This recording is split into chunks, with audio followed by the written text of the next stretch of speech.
Now, we have a personal story from a veteran who battled PTSD with what is technically an illegal substance, but it worked.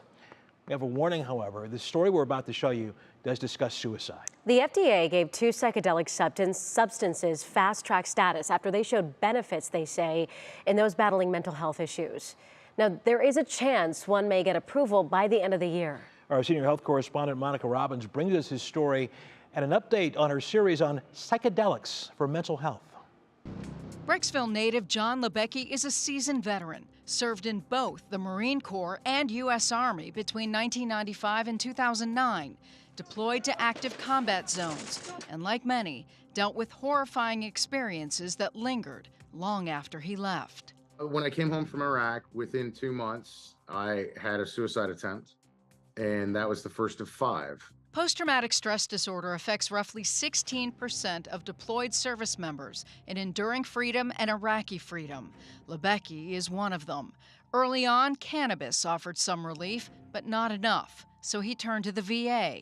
They had me on 42 pills a day, and I had my 5th and final suicide attempt. Lubecky learned about clinical trials of MDMA, called Molly or ecstasy on the street.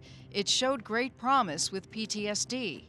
I honestly thought, might as well try it and do a new drug before I die, because I didn't know which day was going to be my last. Lubecky learned MDMA was just a tool. He would take it only 3 times, but it also required 15 or more intensive therapy sessions. It doesn't erase memories or anything like that. The key thing to remember is the pill doesn't actually fix anything.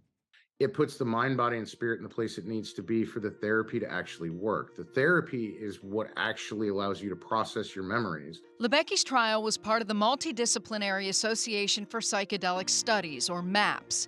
The study reported 88% of those with severe PTSD had significant symptom reduction, and 67% were essentially cured. Lubecky is one of them. I no longer clinically qualify as having PTSD and haven't for a very long time. I've been healed longer than I actually had PTSD. Once MAPS releases its final report, it will ask the FDA to approve MDMA, possibly as early as October, but that doesn't mean it would be readily available. There aren't enough providers trained to administer the drug and navigate a range of patient reactions. That's why Lubecky spends his days battling on Capitol Hill for veteran access to psychedelics, and he helps civilians in war-torn Ukraine, where he also educates. While this doesn't work for everyone, it brings hope to everyone.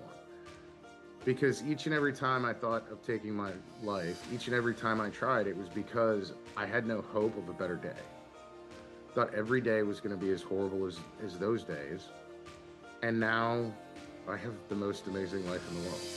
Monica Robbins, 3 News. And Monica has an update to 2 psychedelic clinical trials in Ohio. Cleveland Clinic is studying LSD for generalized anxiety disorder. They've recruited 2 patients who have started the treatment, and they're looking for more. Ohio State University is studying a drug found in magic mushrooms to see if it can help veterans battling PTSD. They've also recruited 2 patients who've started the trial and are looking for more. If you're interested, go to WKYC.com.